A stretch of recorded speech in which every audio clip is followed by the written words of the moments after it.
Hello everyone, I am sure you are doing pretty well. आप लोग सब लोग क्वेश्चन सॉल्व कर रहे हैं and you are following the revision series which we are doing here. Okay, today is the class on logical reasoning, a very fun, entertaining and scoring portion of your paper 3. Okay, so let's get started. We'll cover different things like direction sense, blood relations, number series, odd one out, all those seating arrangements. Okay, let's do a mixed bag of logical reasoning important questions today. There you go. So this is the first question.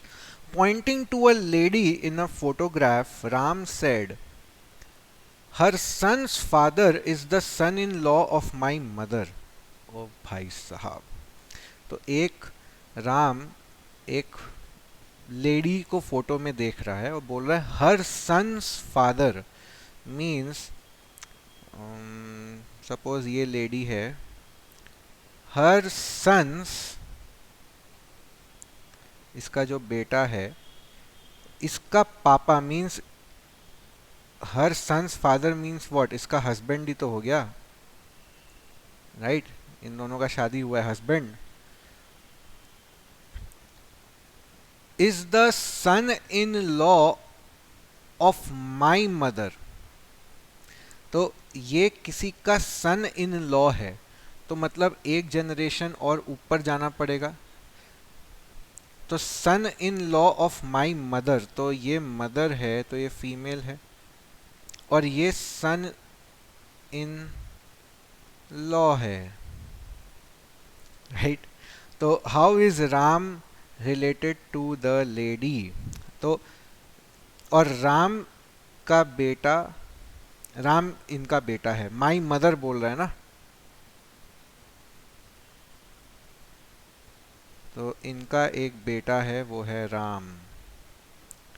तो how is Ram related to this particular lady? अभी देखो,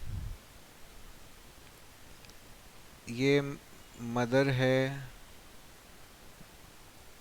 और ये son in law है, right? तो son in law हो गया तो सिस्टर हो गई ना बॉस, तभी तो ये सिस्टर है, ये इसका जीजा हो गया, राइट? तो ये सिस्टर है, the answer is sister. Okay, चलो next. P is the brother of Q. P and Q are brothers.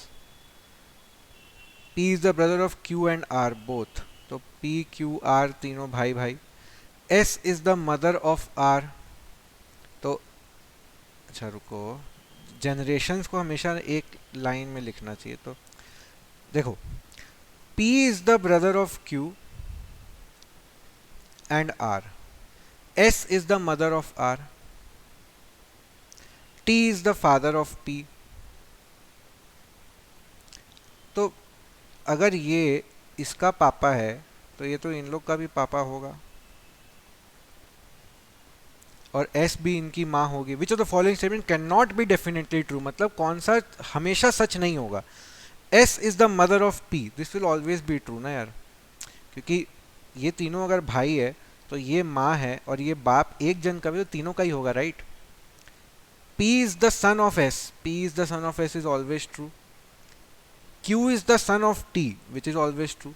लेकिन T is the husband of S, ये कंफर्म नहीं है, क्योंकि देखो चीज ऐसा है, they might not be married, but they are having kids, right? तो ये थोड़ा सा पेचीदा सिचुएशन है, but T and S husband है, ये पक्का बात नहीं है. ओके, चलो next. Pointing to a lady that A said that women is my nephew's maternal grandmother. देखो, ये क्वेश्चन भी सिंपल देख के करना है. मान लो यहाँ पे है दैट वुमेन, तो ये जो वुमेन है ये एफ है, वो फोटो वाला क्वेश्चन जैसा है. This women is my nephew's maternal grand mother, तो ये अगर सपोज दिस इज मी या दिस इज ए एक्चुअली, तो ए देख के क्या बोल रहा है कि this women is my nephews, मतलब वो अपने से एक नीचे जनरेशन में जा रहा है, नेफ्यू इज मेल, मेरे नेफ्यू की मैटरनल ग्रैंड मदर है, मीन्स नानी है। तो इसका मतलब ये नानी है मेरे नेफ्यू की, मतलब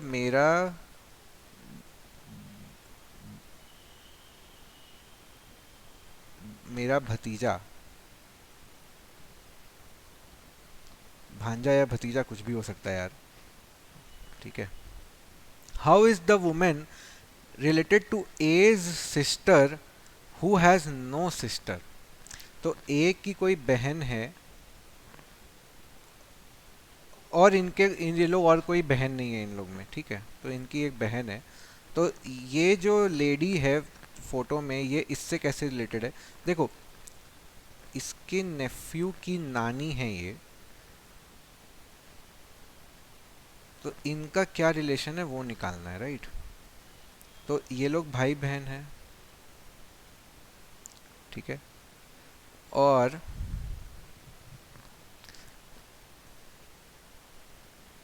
दिस इज मामा, ये पक्का मामा भांजा है।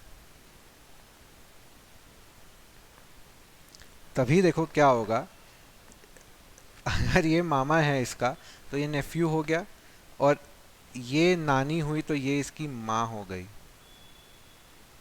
एंड ये जो इसकी सिस्टर है, ये सिस्टर की भी तो माँ ही हुई, करेक्ट। अंडरस्टैंडिंग दिस पार्ट, ठीक है। तो ये माँ हुई इसकी, ये भी इसकी माँ हो गई, गॉट इट। बोले a sister who has no sister, तो इसकी कोई सिस्टर है ही नहीं, तो इसीलिए ये एक ही भाई बहन का इनका है, राइट। चलो next, a man said to a lady your mother's husband sister is my aunt, how is the man related to the lady, ये वाला आप खुद से एक बार ट्राई कर लेना, ठीक है। Vicky introduces John as the son of the only brother of his father's wife. How is Vicky related to John? ये भी आप ट्राई कर सकते हो, इजी है, ठीक है। अब ये वाला एक बार देखते हैं, a plus B means a is the sister of b, a into B means a is the wife of b, a percentage b means a is the father, a minus b means a is the brother, which of the following means t is the daughter of p। अब देखो t is the daughter of p ये निकालना है, तो एक बार अपने इधर देखते हैं, ये पहला ऑप्शन देखो, P क्रॉस Q, मतलब P is the wife of Q, ठीक है। P इज, एक सेकेंड, हाँ एक सेकेंड,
इसमें 2-3 एडिट्स हैं.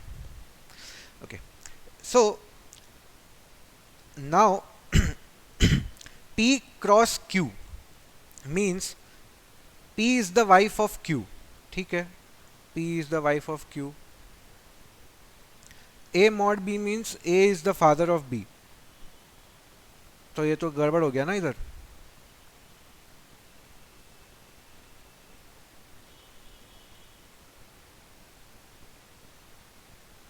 देखो, P is the wife of Q, तो P फीमेल है, Q मेल है. Q is the father of R. Q is the father of R.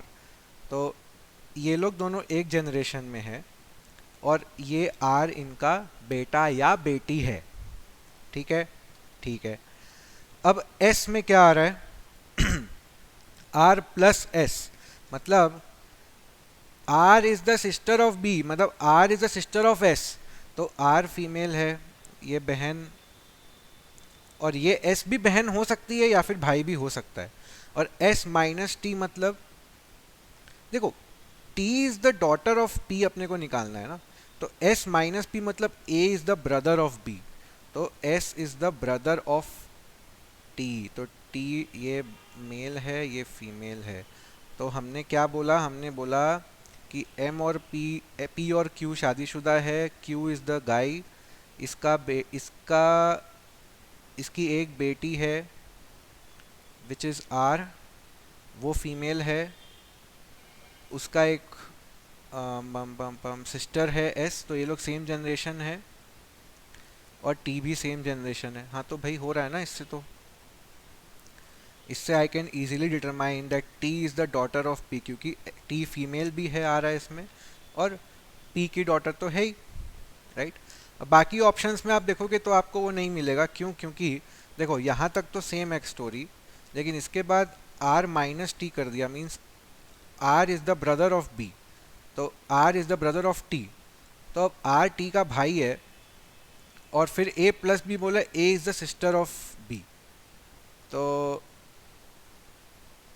T plus S है, तो T प्लस S मतलब T is the sister of S, right. Okay, पर हमारा option A में हमें मिल गया, राइट. ऑप्शन ए में हमें पहले ही मिल गया कि ये वाइफ है, ये हस्बैंड है, क्योंकि इनटू हो रहा है. फिर A मॉड B मतलब, या परसेंटेज B मतलब A इज़ द फादर, तो ये फादर है, फादर ऑफ R. अब R प्लस S में इसका जेंडर डिफाइन हो जाएगा, A इज़ द सिस्टर, तो ये फीमेल है, और ये S मेल भी हो सकता है, फीमेल भी हो सकता है. और S माइनस T मतलब A is the brother of B, तो S is the brother of B. लेकिन नहीं नहीं नहीं नहीं, ये नहीं होगा, क्योंकि देखो यहाँ पे T भाई है कि बहन ये हम नहीं बता पा रहे हैं. T भाई है कि बहन ये नहीं बता पा रहे हैं, तो ये नहीं होगा. No, this is not the right answer. अब ऑप्शन बी में देखते हैं. ऑप्शन बी में देखो यहाँ तक कहानी सेम है, यहाँ तक कहानी सेम है. अब R माइनस टी जब करेंगे, नहीं, R माइनस टी में क्या हो रहा है, यहाँ तक कहानी सेम नहीं है, यहाँ तक सेम है. अब Q मॉड R में क्या हो रहा है, A is the father of B, यहाँ तक ठीक है. फिर R माइनस टी में क्या हो रहा है, A इज़ द ब्रदर, तो ये ब्रदर है. अब T का पता नहीं क्या है. फिर T प्लस S में क्या है, T इज़ द सिस्टर, तो अब ये डिटरमाइन हो गया कि ये सिस्टर है, राइट. तो option B will be the answer. Option D भी सेम ही है. हाँ, तो जो भी, option B will be the answer. ये बहुत ट्रिकी होता है, इसको थोड़ा ध्यान से करना होगा हमें, right. But this is how it is going to be done, right. चलो next. Now we will come to sitting arrangements के questions. These are sitting arrangement questions.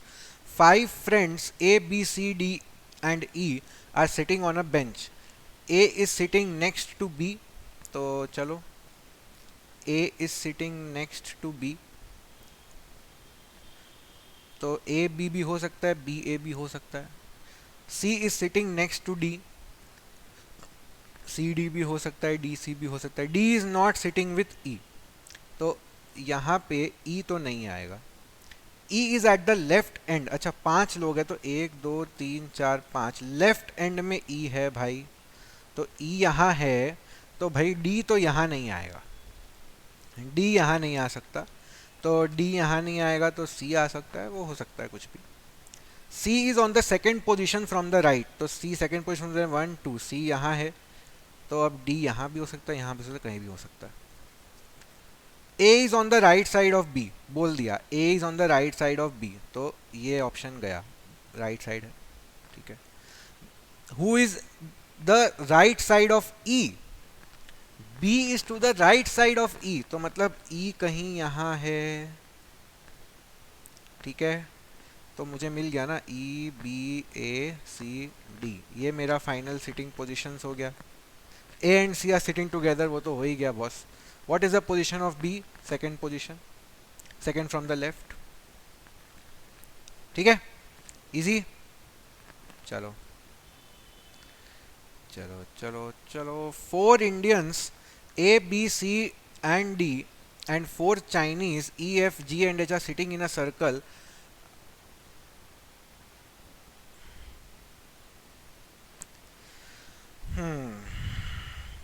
Facing each other in a conference. तो 1 2 3 4 5 6 7 8, 8 लोग बैठे हैं, 4 Indian और 4 Chinese. अभी no 2 Indians और Chinese are sitting side by side, ठीक है। C who is sitting between G and E, तो सी को कहीं भी बैठा दो, एक बार सी को यहाँ बैठा दो। अब ये जी और ई के बीच में बैठा है, पर जी और ई इधर है कि उधर है वो अपने को नहीं पता। सी इज फेसिंग डी, तो देखो डायगोनली ऑपोजिट, देख तो डायगोनली ऑपोजिट, ये लोग सारे फेसिंग ईच अदर है, तो राउंड सर्कल टेबल में बैठे फेसिंग ईच अदर, मतलब सब सेंटर पे बैठे हैं। तो सी किसको फेस करेगा बॉस, सी इसको फेस करेगा, तो यहाँ पे इसका मतलब डी है।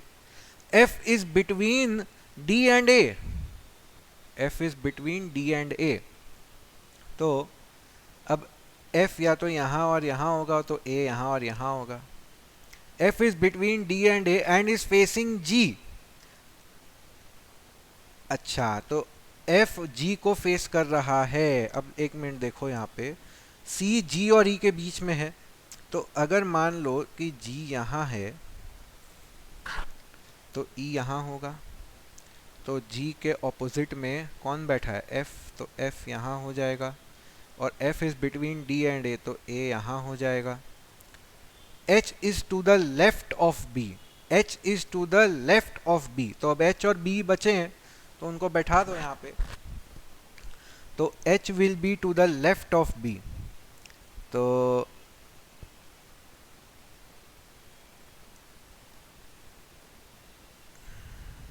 B यहाँ आ जाएगा और H यहाँ आ जाएगा। मेरा देखो अरेंजमेंट तो हो गया।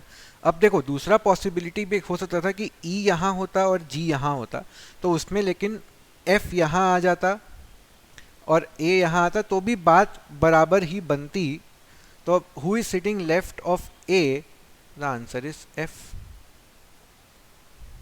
ठीक है, ओके। चलो, A is seated between D and F,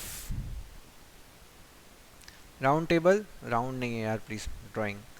A is seated between D and F, कितने लोग हैं, A C D B, छह लोग हैं। मैं ढंग का सर्कल बना देता हूँ, 1 2 3 4 5 6। A is seated between D and F in a round table. C is seated opposite to D, तो चलो C और D को opposite यहाँ लगा दो।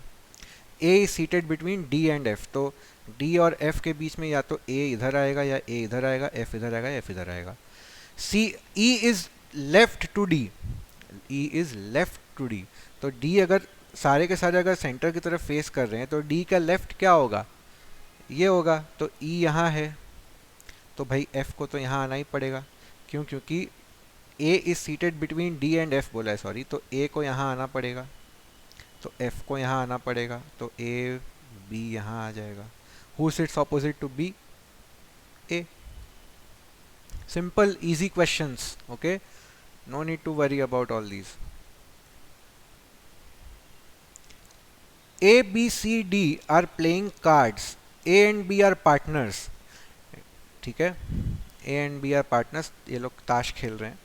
डी फेसेस टूवर्ड्स नॉर्थ, तो अब ये डायरेक्शन सेंस का क्वेश्चन आ गया, सीटिंग अरेंजमेंट का गया।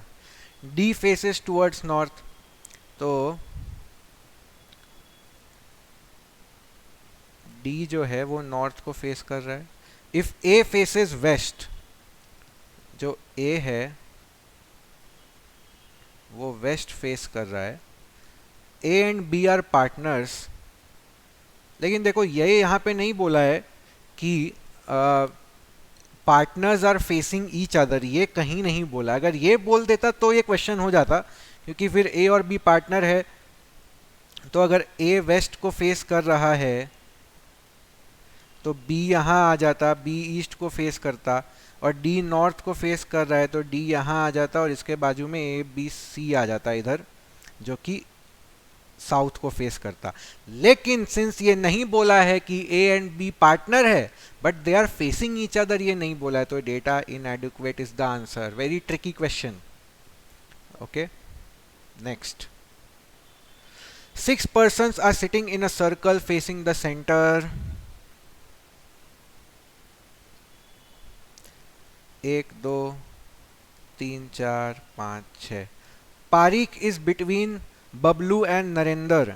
Ashok is between Chitra and Pankaj. Chitra is on the immediate left of Bablu. तो बबलू को पहले बैठाओ, बबलू बहुत सब। और देखो कुछ दिया नहीं है तो मान, अच्छा दिया, ये सब फेसिंग सेंटर है, ठीक है।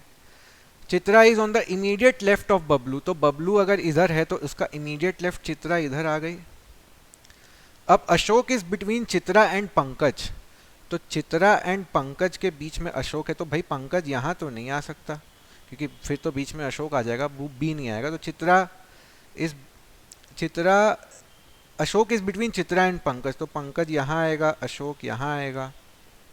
Pareek is between Bablu and Narendra, Narendra यहाँ, पारिक यहाँ। क्या पूछा है? Who is on the immediate right side of Bablu?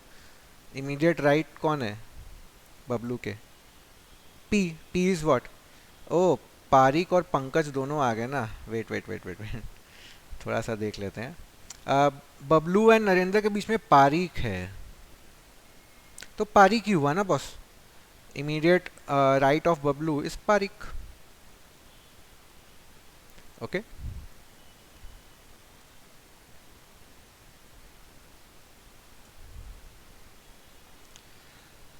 Six flats on a floor in 2 rows facing north and south. Okay, तो 6 फ्लैट है, 1 2 3 4 5 6, 1 2 3 4 5 6। These are facing north and these are facing south. चलो ठीक है। P Q R S T को दिया गया है। Q gets the north facing flat and is not next to S. Okay. S and U get diagonally opposite flat. Okay. R next to U gets a south facing flat and T gets a north facing flat. चलो ठीक है, देखते हैं इसको क्या क्या बोल रहा है। Q gets a north facing flat and is not next to S. तो Q इधर आएगा कहीं बट S के पास नहीं है, ठीक है। तो Q यहाँ आ रहा है। S and U get diagonally opposite flat, इसका मतलब एक तरफ अगर S है तो दूसरे तरफ ऑपोजिट होगा ये लोग, S और U। U gets, अब देखो U R next to U gets a south facing flat, तो R is next to U, तो मतलब U भी तो साउथ फेसिंग ही हो गया। तो U साउथ फेसिंग है तो S नॉर्थ फेसिंग है। तो अभी देखो Q नॉर्थ फेसिंग है, S नॉर्थ फेसिंग है, और यहाँ पे क्या आ गया? U आ गया साउथ फेसिंग, R है साउथ फेसिंग, T है नॉर्थ फेसिंग। अच्छा, मैंने थोड़े ज़्यादा डब्बे बना दिए, 3 फ्लैट ही है भाई, ठीक है। तो U R, तो अब P भी यहीं आएगा ना, 3 फ्लैट नॉर्थ फेसिंग का तो हो चुका है। अब फटाफट बैठा दो इनको यार, ख़त्म करो। Q gets a north facing flat, okay, and is not next to S, तो Q S के पास नहीं है, तो Q और T ही साथ में होगा, राइट। तो Q T S ये कॉम्बो बनेगा। ठीक है, S and you get diagonally opposite flat. तो अब देखो क्यू और टी तो साथ में है, राइट, क्योंकि अम,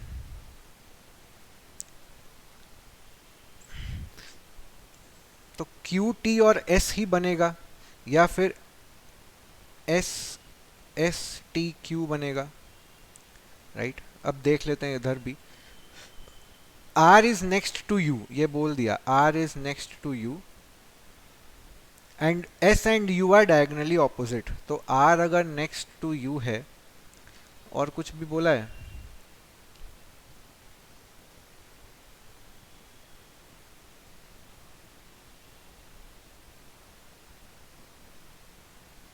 whose flat is between Q and S? Q and S, तो T होगा ना भाई, अरे ये तो T होगा, खत्म, इसमें तो कुछ करना ही नहीं है, Q और S के बीच में T है, T होगा, राइट। चलो next. One day Ram ran away from home, अरे बाप रे, he first ran 10 kilometre south. तो 10 किलोमीटर साउथ मतलब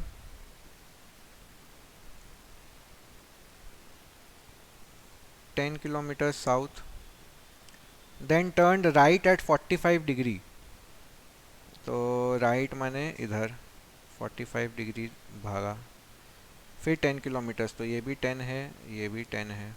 ही then turn right at 45 degree and ran, तो यहाँ से वापस से राइट 45 डिग्री टर्न करेगा, तो ये ऐसा भागेगा 10। In which direction is he facing now, भाई क्या क्वेश्चन है ये, साउथ में जा रहा था, 45 और 45 90 डिग्री टर्न ले लिया, तो अब ये इधर फेस करेगा, तो इधर क्या है, वेस्ट ही तो है, इधर नॉर्थ ही तो है, इधर ईस्ट ही तो है, और राइट टर्न कर रहा है तो मतलब इधर मूव करेगा। अगर नॉर्थ में राइट टर्न करता तो ईस्ट मिलता, साउथ से राइट टर्न करता तो वेस्ट मिलेगा, आंसर इज वेस्ट। ओके,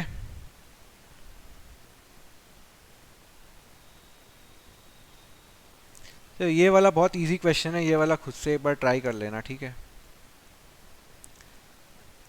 अच्छा अभी देखो, if east is replaced by south east, then west will be replaced by which of the following, ये दो बार हो गया, which of the following directions.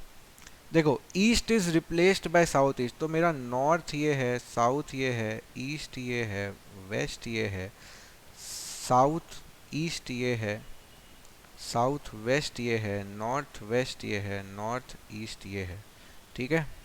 अब बोल रहे ईस्ट को साउथ ईस्ट से रिप्लेस कर दिए, तो अगर मैं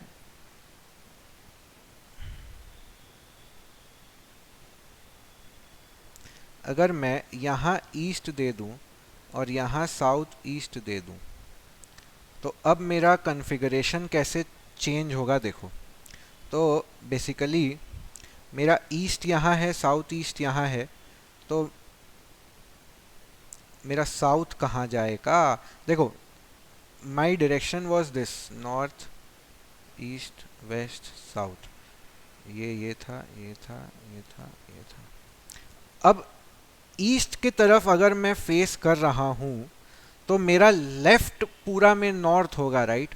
तो अगर मैं ईस्ट की तरफ फेस कर रहा हूँ तो मेरा पूरा लेफ्ट में नॉर्थ होगा, तो दिस विल बिकम नॉर्थ,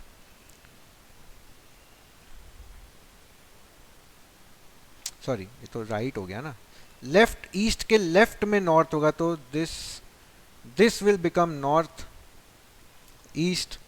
इसके ऑपोजिट में ये था, ये बन जाएगा वेस्ट, तो और ये बन जाएगा साउथ।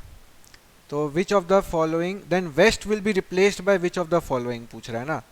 तो अब देखो ये साउथ है, ये ईस्ट है, तो ये कितना हो गया, south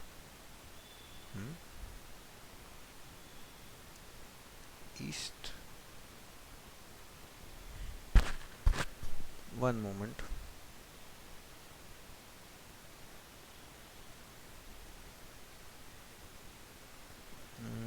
east is replaced by south east,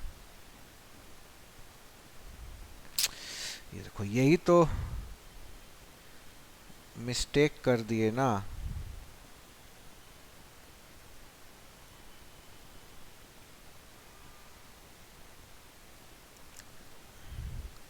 east is replaced by south east, तो यहाँ साउथ ईस्ट आ गया और साउथ ईस्ट यहाँ ईस्ट होगा ना यार। तो अब देखो कुछ नहीं हुआ है, ये स्वैप हो गया है। तो अगर मैं ईस्ट की तरफ फेस कर रहा हूँ तो मेरे लेफ्ट में नॉर्थ है, तो ये ईस्ट की तरफ फेस कर रहा हूँ तो लेफ्ट में नॉर्थ होगा, तो ये नॉर्थ हो जाएगा। ठीक है, ये नॉर्थ है तो ये साउथ हो जाएगा, ये ईस्ट है तो ये वेस्ट हो जाएगा। और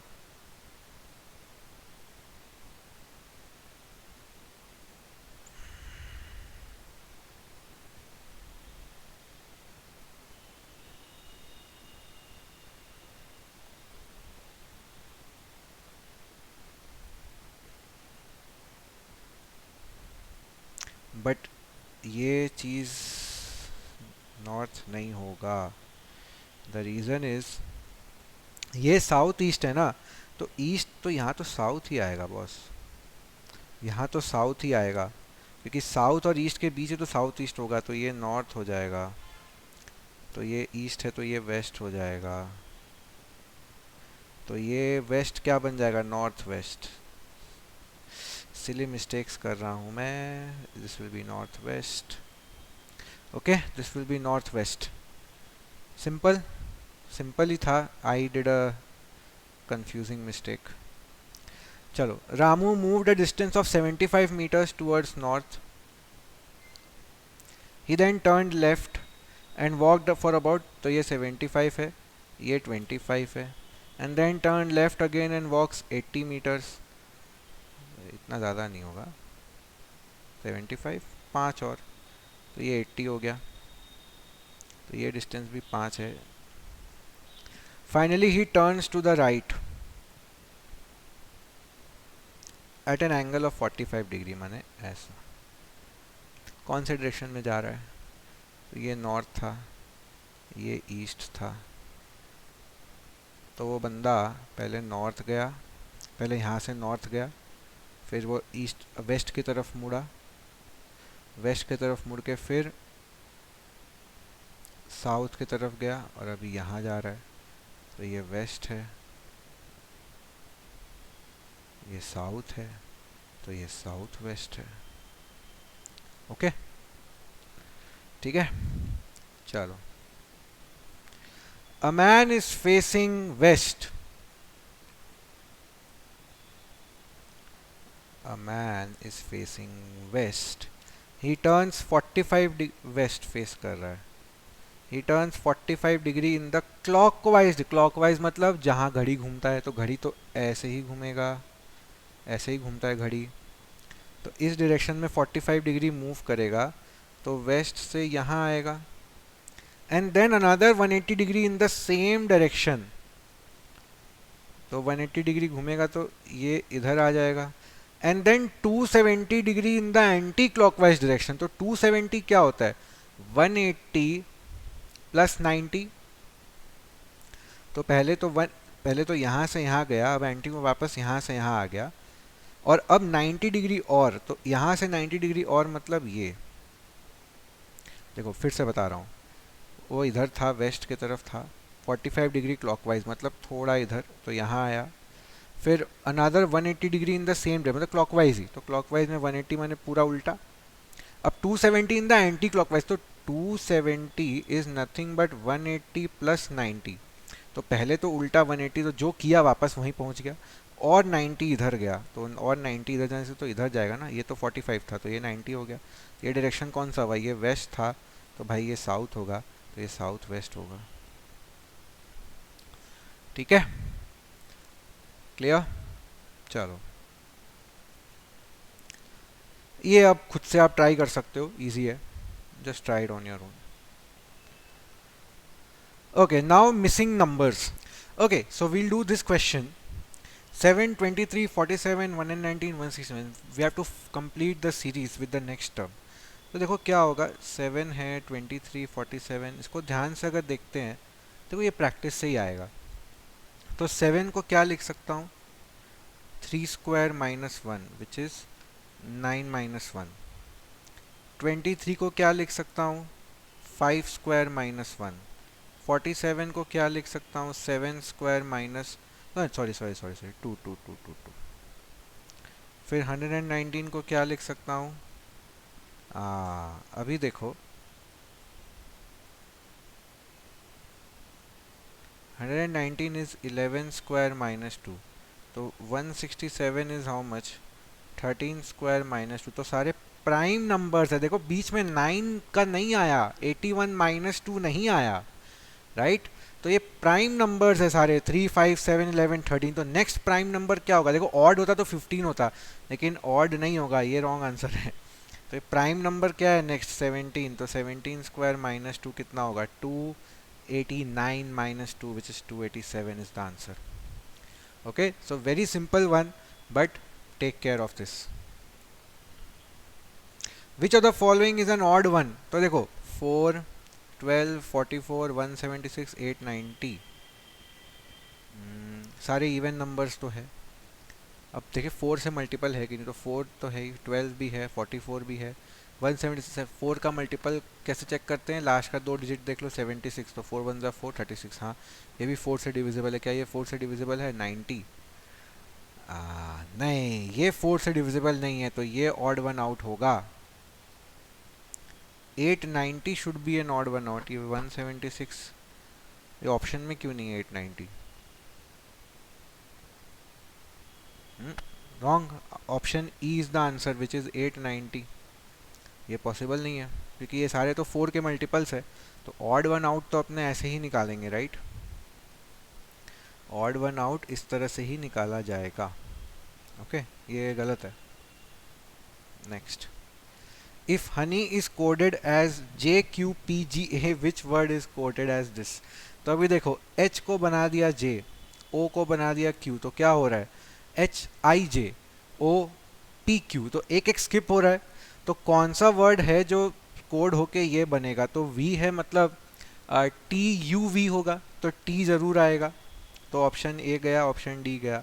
फिर सी है, सी के ABC, तो TA होगा। बस खत्म, पूरा सॉल्व ही नहीं करना बॉस। क्यों करना है पूरा सॉल्व, क्या मिलेगा पूरा सॉल्व करके, जब ऑप्शन मिल गया ना राइट, तो मार्क करो, खत्म करो क्वेश्चन, ठीक है। Next, if F is 6, mat is 34, how much is car? तो F6 कैसे आया, numeric value A1 B2 C3 ऐसे करेंगे तो F आएगा 6। तो M कितना आएगा, ABCDE, देखो ABCDEFGHIJ, देखो J पे आता है 10, ठीक है, हमेशा याद रखना, तो थोड़ा इजी रहेगा कैलकुलेशन करने में। IJ, KLM, तो KLM, तो M इज 13, और T कितना होगा, KLM NOPQRST, तो T में 20 आ रहा है ना, क्योंकि KLM NOPQRST 7 जुड़ जाएगा तो 20 हो गया T। तो MAT कितना हो गया, 13 + 20 + 1 विच इज़ 14, और ये 34, तो 34, तो देखो ठीक है। तो अब कार क्या होगा, तो भाई कार क्या है, C क्या है 3, A क्या है 1, और R कितना हो जाएगा, अरे RST तो होता है, तो R 18 है, तो ये कितना हो गया, 3 और 1 4, 18 और 4 22। ओके, इजी क्वेश्चन है ये सब एकदम। अच्छा, in a certain code language exam is coded as 39, paper is coded as 51, then pass is coded as what? अब फिर से देखो E क्या होता है, E 5 है, X कितना है, X इज 25, A इज 1, और M कितना आया था पिछले वाले में, 13 आया था, 13। अरे यार कहाँ जा रहा है, कहाँ जा रहा है, ये 13 आया, तो ये कितना आ रहा है टोटल, 5 और 1 6, 31 एंड 13 इज़ 44, और यहाँ तो 39 है, तो डिफरेंस कितना है, 5 का डिफरेंस है। चलो ठीक है, देखते हैं पेपर का भी वही सेम है क्या। पेपर में p कितना हो जाएगा, j तक तो 10 है, तो j K L M N O P, तो 6 और जोड़ दो 16 हो गया p, तो 16 plus 1 plus 16 plus e is 5 and r is how much, r क्या होगा, p अगर 16 है तो p क्यू आर, तो 2 आगे तो 18 ही होगा ना r, तो ये कितना आ रहा है 16 16 32 32 एंड 6 इज 38 38 48 56। अच्छा -5 करेंगे तो 51 आ गया, वाह देखो आ गया। तो मतलब जो आ रहा है उसका -5 कर दो, वही आंसर। तो पास क्या होगा भाई, 16 प्लस 1 प्लस s क्या है, r 18 है तो s 19 होगा, तो 19 इंटू 38, तो ये 39 39 और ये 55, तो 55 माइनस 5 इज अगेन 50। हाँ एक बार देख लो, PASS ना, P 16 है, A1 है, S क्या आएगा RST, तो 19 19 प्लस 19 इज 38 38 और 39 49 plus 6 is 55 55 minus 5 is 50। Answer तो 50 आ रहा है बॉस, आंसर तो 50 आ रहा है, 50 है आंसर फिर, नो नो इश्यूज। ऑप्शंस में गड़बड़ कुछ किया है इन लोगों ने। गॉट इट, जो आ रहा है उससे -5 हो रहा है। देखो पास एग्जाम में भी यही हुआ, पेपर में भी यही हुआ, तो इसमें भी यही हो रहा है। ठीक है, तो पास इज कोडेड एज 50 होगा आंसर। ठीक है, चलो next. All right, so we will end here. These questions you can try at home, it's a very simple question, same pattern पे है, तो इसको आप ट्राई करिएगा। So this was all for the lecture of logical reasoning. I hope you had fun and you understood how to solve the questions. I will see you in the next lecture because that is the statistics lecture, very important. Please don't forget to attend. This is Aditya saying goodbye. Thank you so much.